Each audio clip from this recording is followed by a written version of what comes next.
Please subscribe to our YouTube channel Niti Post and press the bell icon to get the latest update. नमस्कार, आप देख रहे हैं नीति पोस्ट और आपके साथ मैं हूं विपिन तिवारी। आज हम बात करेंगे महाराष्ट्र की सरकार एवं महाराष्ट्र की राजनीति की, जहां दोनों ही स्तर पे आजकल ज़बरदस्त हलचल मची हुई है और राजनीतिक एक अस्थिरता और एक बेचैनी सी दिखाई दे रही है। राजनीति में बेचैनी इस स्तर पर है कि अगले एक महीने में अगर उद्धव ठाकरे की सरकार गिर जाए तो कोई बहुत बड़ी बात नहीं होगी।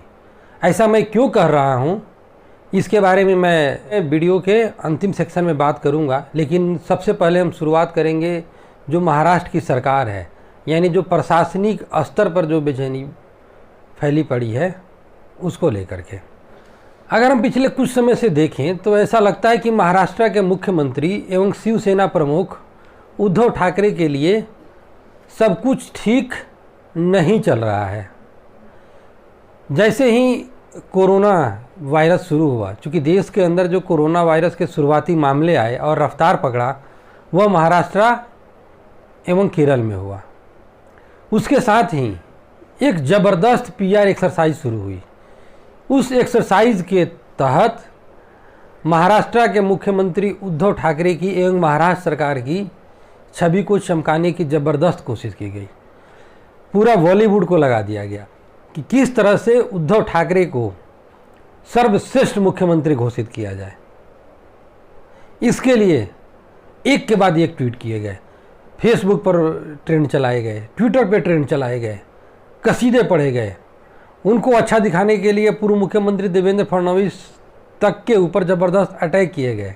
लेकिन PR के जरिए अपना चेहरा चमकाने की और बॉलीवुड के लोगों द्वारा, जो बॉलीवुड के सेलिब्रिटीज़ हैं, उनके द्वारा कॉपी पेस्ट वाला ट्वीट करवा करके ट्विटर पे ट्रेंड चलाने की सारी कोशिशें लगता है धरी की धरी रह गई। क्योंकि जैसे जैसे कोरोना के मामले आगे बढ़ते गए उसके बाद से लेकिन ज़मीनी स्तर पे ऐसा लग रहा है कि सरकार एक के बाद एक मुश्किलों में फंसती चली जा रही है। महाराष्ट्र में कोरोना संक्रमित मरीजों की संख्या कम होने का नाम नहीं ले रही है। आंकड़ा 5000 के पास पहुंच गया है। अकेले मुंबई में 3000 को पार कर गया है। देश में कोरोना वायरस के वजह से कुल हुई मौतों का लगभग आधा अकेले महाराष्ट्र से हुआ है। मुंबई देश का सबसे बड़ा कोरोना वायरस का हॉट स्पॉट बना हुआ है। विपक्ष भी सरकार के ऊपर हमले कर रहा है और कुछ विपक्ष के कुछ खेमे में तो यह भी मांग चल रही है कि मुंबई को नियंत्रित करने के लिए सेना को बुलाया जाए, यानी सेना के हवाले कर दिया जाए। जब पूरा देश, पूरा महाराष्ट्र कोरोना वायरस के खिलाफ इस जंग को जीतने के लिए अपने घरों में बैठा था, तब महाराष्ट्र सरकार के गृह मंत्रालय द्वारा भी VIP पास इशू हो रहे थे। DHFL के मालिक कपिल एवं धीरज वाधवान, जिन्हें CBI एवं ED यस बैंक घोटाले में तलाश कर रही थी, इन दोनों भाइयों के अलावा इनके परिवार के 23 सदस्यों को खंडाला से महाबालेश्वर जाने के लिए विशेष गृह सचिव अमिताभ गुप्ता द्वारा पत्र लिख करके विशेष पास जारी किया गया। यानी जब पूरे महाराष्ट्र को लॉकडाउन के अंदर घरों में कैद कर दिया गया था, तब एक वरिष्ठ IPS अधिकारी, जिनकी डेजिग्नेशन है विशेष गृह सचिव यानी home secretary special, Amitabh Gupta द्वारा एक विशेष पत्र लिखा गया और उस पत्र के जरिए इनके परिवार के 23 लोगों को खंडाला से महाबालेश्वर जाने के लिए पास इशू हो गया। मामले के उजागर होने एवं राजनीतिक रंग लेने के बाद से महाराष्ट्र सरकार ने वरिष्ठ IPS अधिकारी अमिताभ गुप्ता के खिलाफ कार्रवाई करते हुए जांच के आदेश दे दिए। लेकिन एक प्रश्न तो उठता ही है कि क्या बिना किसी राजनीतिक सह के एक जिम्मेदार अधिकारी इस तरह का पत्र लिख सकता है? इस मामले में एक फिल्म प्रोड्यूसर और एक कांग्रेस विधायक का नाम भी दबी जुबान में लिया जा रहा है। यह मामला अभी शांत भी नहीं हुआ था कि जब 14 तारीख को लॉकडाउन यानी 14 अप्रैल को लॉकडाउन को बढ़ाया गया, उसके बाद से अचानक मुंबई के बांद्रा स्टेशन के पास हजारों की भीड़ इकट्ठा हो गई। इसको लेकर के सरकार की ज़बरदस्त छीछालेदर हुआ। लेकिन कानून व्यवस्था और सरकार के इकबाल को यानी महाराष्ट्र सरकार के इकबाल को जो सबसे बड़ा धक्का लगा वह लगा मुंबई से सटे पालघर में पुलिस की उपस्थिति में 2 साधुओं सहित 3 लोगों की भीड़ द्वारा पीट कर हत्या कर देने के बाद। यह घटना बहुत ही विभत्स एवं निंदनीय थी। पालघर मॉब लिंचिंग केस में जो सबसे ज़्यादा परेशान करने वाली बात है वह है लॉकडाउन के दौरान सैकड़ों भीड़ का इकट्ठा हो जाना और पुलिस की उपस्थिति में 3 लोगों को पीट कर मार डालना। पुलिस ने उन्हें बचाने के बजाय उन्हें भीड़ के हवाले कर दिया। 70 साल का बुजुर्ग साधु हाथ जोड़कर पुलिस के पीछे दया की भीख मांगता रहा, अपने आप को बचाने की कोशिश करता रहा, लेकिन पुलिस ने उन्हें बचाने के बजाय उन्हें भीड़ के हवाले कर दिया। यह बहुत ही हृदय विदारक घटना थी। इसने पुलिस प्रशासन से और सरकार से जनता के इकबाल को छीन लिया। पूरे देश में इसको लेकर के रोष फैला, जबरदस्त विरोध हुआ। जूना अखाड़ा के दोनों साधु 70 वर्षीय महाराज कल्प वृक्ष गिरी तथा 30 वर्षीय महाराज सुशील गिरी एवं ड्राइवर नीलेश तलवड़े जिनकी उम्र 30 साल थी कि पीट कर हत्या का वीडियो वायरल होने के बाद से पूरे देश में इसकी कड़ी आलोचना की गई और लोगों में न सिर्फ संत समाज में बल्कि आम जन में भी एक रोष देखा गया। इसके बाद से महाराष्ट्र सरकार और मुख्यमंत्री उद्धव ठाकरे भी पूरी तरह से दबाव में आ गए। केंद्रीय गृह मंत्रालय ने महाराष्ट्र सरकार से इस संबंध में न सिर्फ रिपोर्ट मांगी बल्कि गृह मंत्री अमित शाह ने खुद महाराष्ट्र के मुख्यमंत्री उद्धव ठाकरे से इस संबंध में बातचीत की। उधर उत्तर प्रदेश के मुख्यमंत्री योगी आदित्यनाथ जो कि खुद एक सन्यासी है, उन्होंने भी मुख्यमंत्री उद्धव ठाकरे से बात कर इस मामले में कठोर कार्रवाई करने की मांग की। उधर उद्धव ठाकरे ने भी इस संबंध में कड़ी कार्रवाई करने तथा दोषियों को सख्त से सख्त सजा देने की घोषणा की। उन्होंने 2 पुलिस अधिकारियों के निलंबित करने की भी घोषणा कर दी। वो 2 पुलिस अधिकारी जो मौके पे मौजूद थे तथा इस जघन्य कृत्य को रोकने में असफल रहे। उन्होंने यह भी बताया कि इस संबंध में 100 से ज़्यादा लोगों को पालघर पुलिस पहले ही गिरफ्तार कर चुकी है। इसको लेकर के आम जन में गुस्सा तो है और उस गुस्से का जो सबसे प्रमुख कारण है उसमें यह है कि अगर देश के अंदर साधु समाज सुरक्षित नहीं रहेगा तो फिर कौन रहेगा। ये दोनों साधु जूना अखाड़े से जुड़े हुए थे। जूना अखाड़ा देश के सबसे पुराने अखाड़ा में से एक है। अभी जो कुछ दिन पहले प्रयाग में महाकुंभ संपन्न हुआ, उस महाकुंभ के दौरान ही जूना अखाड़े ने एक दलित साधु को महामंडलेश्वर घोषित किया था। पालघर के बारे में अगर हम आपको बात करें तो पालघर आदिवासी बहुल इलाका है और पालघर लोकसभा आदिवासी सुरक्षित है यानी एसटी सुरक्षित सीट है। जिस क्षेत्र में यह घटना हुई उस क्षेत्र के जो अभी विधायक हैं वह मार्क्सवादी कम्युनिस्ट पार्टी यानी सीपीएम के विधायक हैं। इसके अलावा पालघर में यह भी देखने की बात है कि जो बुलेट ट्रेन मुंबई अहमदाबाद के बीच में जो बुलेट ट्रेन चल रहे उस बुलेट प्रोजेक्ट को लेकर के अगर कहीं पे आंदोलन हुआ है, कहीं विरोध हुआ है भूमि अधिग्रहण को लेकर के और मुख्य रूप से तो वह पालघर में हुआ है। इसके अलावा पालघर इलाका में, और पालघर ही क्यों कहें, पूरे आदिवासी इलाका में, देश के पूरे ही आदिवासी इलाका में मिशनरियाँ भी एक्टिव है और धर्म परिवर्तन कराने वाला एक ग्रुप भी, एक समूह भी काफ़ी सक्रिय है।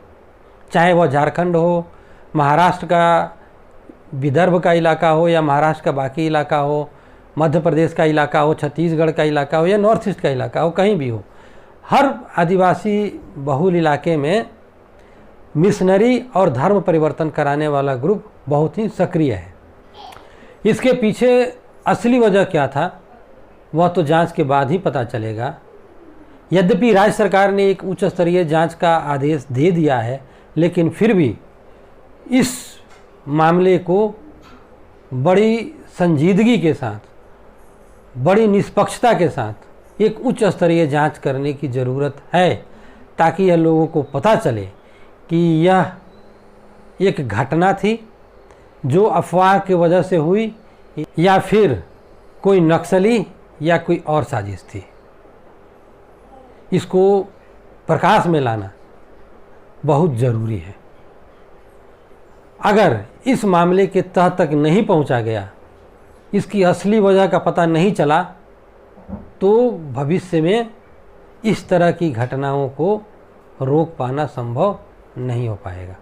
लेकिन राज्य सरकार के लिए जो सबसे बड़ी परेशानी का कारण बना हुआ है वह है खुद मुख्यमंत्री उद्धव ठाकरे। उद्धव ठाकरे को मुख्यमंत्री बने हुए 5 महीने हो गए हैं, लेकिन अभी तक वह न तो महाराष्ट्र विधानसभा के सदस्य हैं न विधान परिषद के सदस्य हैं। 28 मई को उद्धव ठाकरे को मुख्यमंत्री बने हुए 6 महीने हो जाएंगे, और यदि 28 मई तक वह राज्य विधानसभा या राज्य विधान परिषद में से किसी भी एक सदन के सदस्य नहीं बनते हैं, तो महाराष्ट्र में एक संवैधानिक संकट खड़ा हो जाएगा। संविधान के अनुसार कोई भी व्यक्ति यदि मंत्री या मुख्यमंत्री बनते वक्त विधानसभा या विधान परिषद में से किसी का भी सदस्य नहीं है, तो शपथ लेने के 6 महीने के अंदर उसे किसी न किसी सदन की सदस्यता लेनी जरूरी होती है। यदि वह ऐसा करने में असफल होते हैं तो वह मंत्री या मुख्यमंत्री नहीं रह सकते हैं, यानी 6 महीना पूरा होते ही उन्हें अपने पद से हटना ही होगा। चूँकि कोरोना के वजह से पूरे देश भर में लॉकडाउन चल रहा है और चुनाव आयोग चाह करके भी महाराष्ट्र के किसी भी विधानसभा का उपचुनाव या विधान परिषद के खाली पड़ी सीटों का चुनाव नहीं करा सकता है, इसलिए बीच का रास्ता निकालते हुए 10 अप्रैल को महाराष्ट्र मंत्रिमंडल ने जो मनोनीत सदस्यों का कोटा है, जिसमें समाज के विभिन्न वर्गों, चाहे सामाजिक हो, सांस्कृतिक क्षेत्र हो, उस क्षेत्र से प्रबुद्ध वर्ग को मनोनीत किया जाता है, उस मनोनीत कोटे से मुख्यमंत्री उद्धव ठाकरे को विधान परिषद का सदस्य मनोनीत करने के लिए राज्यपाल से अनुशंसा की। लेकिन 10 दिन बीत जाने के बाद भी अभी तक महाराष्ट्र के राज्यपाल भगत सिंह कोश्यारी ने इस संबंध में कोई निर्णय नहीं लिया है, और महाराष्ट्र मंत्रिमंडल की वह अनुशंसा, वह सिफारिश अभी भी राज्यपाल की मंजूरी के लिए राजभवन में पड़ी हुई है। चूँकि मनोनीत सदस्य समाज के विभिन्न वर्गों से, चाहे वो सामाजिक क्षेत्र हो या सांस्कृतिक क्षेत्र हो या कानूनी क्षेत्र है, वहाँ से प्रख्यात लोग होते हैं, और यह पहली बार हो रहा है जब मंत्रिमंडल ने खुद मुख्यमंत्री को मनोनीत कोटे से विधान परिषद का सदस्य मनोनीत करने के लिए अनुशंसा किया हो, सिफारिश किया हो। इसलिए बताया जा रहा है कि राज्यपाल भगत सिंह कोश्यारी भी इस संबंध में कानूनी सलाह ले रहे हैं, और इसको लेकर के महाराष्ट्र के सत्तारूढ़ राजनीतिक दलों शिवसेना, एनसीपी एवं कांग्रेस के बीच में बेचैनी बढ़ती जा रही है। इनकी बेचैनी का मुख्य कारण यह है कि अगर 28 मई तक राज्यपाल ने इस अनुशंसा पर सकारात्मक निर्णय नहीं लिया और उद्धव ठाकरे विधान परिषद के सदस्य मनोनीत नहीं हुए, तो सरकार संकट में पड़ जाएगी, राज्य में संवैधानिक संकट पैदा हो जाएगा, और उद्धव ठाकरे के पास त्यागपत्र देने के सिवा और कोई भी विकल्प नहीं होगा।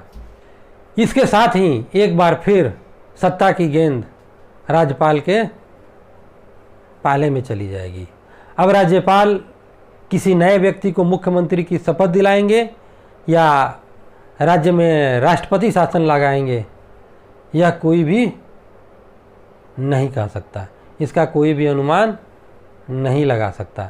चूँकि भगत सिंह कोश्यारी बीजेपी के वरिष्ठ नेता हैं, उत्तराखंड के पूर्व मुख्यमंत्री हैं और यह सब देख चुके हैं कि कैसे वो 8 बजे सुबह में महाराष्ट्र के मुख्यमंत्री के रूप में पूर्व मुख्यमंत्री देवेंद्र फडणवीस को शपथ दिला चुके हैं। इसलिए वर्तमान परिस्थिति में जबकि कांग्रेस, एनसीपी और शिवसेना यह देख रही है कैसे मध्य प्रदेश में कमलनाथ सरकार को बीजेपी धराशायी कर चुकी है, तो महाराष्ट्र को लेकर के भी उनके अंदर आशंका बनी हुई है।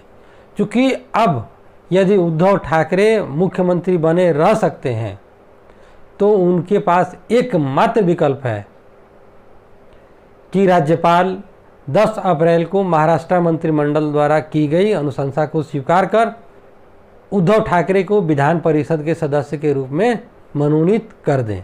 लेकिन अभी तक राज्यपाल ने उस सिफारिश को मंजूरी नहीं दी है, उसके ऊपर हस्ताक्षर नहीं किए हैं और दबी जुबान में यह आशंका जताई जा रही है या कुछ लोग यह भी कह रहे हैं कि इसकी संभावना बहुत ज़्यादा है कि राज्यपाल इस सिफारिश को या तो स्वीकार ही न करें या फिर मई के अंतिम सप्ताह में या 28 मई के आसपास इसे खारिज कर दें। उस परिस्थिति में महाराष्ट्र एक राजनीतिक संकट के दौर में चला जाएगा और राज्यपाल के पास अगर मुख्यमंत्री उद्धव ठाकरे इस्तीफा नहीं देते हैं तो राज्यपाल के पास वह अधिकार होगा 28 मई के बाद कि वह मुख्यमंत्री को और राज्य सरकार को बर्खास्त कर महाराष्ट्र में राष्ट्रपति शासन लागू कर दें। तो अब अगले 1 महीने में महाराष्ट्र में कुछ भी हो सकता है। मुख्यमंत्री उद्धव ठाकरे का भविष्य एक बार फिर राज्यपाल भगत सिंह कोश्यारी के हाथ में है। अब देखते रहिए अगले 1 महीने में महाराष्ट्र में क्या होता है। मुख्यमंत्री उद्धव ठाकरे अपनी सरकार बचाने में सफल होते हैं या फिर देवेंद्र फडणवीस की मुख्यमंत्री के रूप में वापसी होती है या फिर महाराष्ट्र एक मध्यावधि चुनाव की तरफ बढ़ जाएगा। अगले 1 महीने में सब कुछ स्पष्ट हो जाएगा। नमस्कार।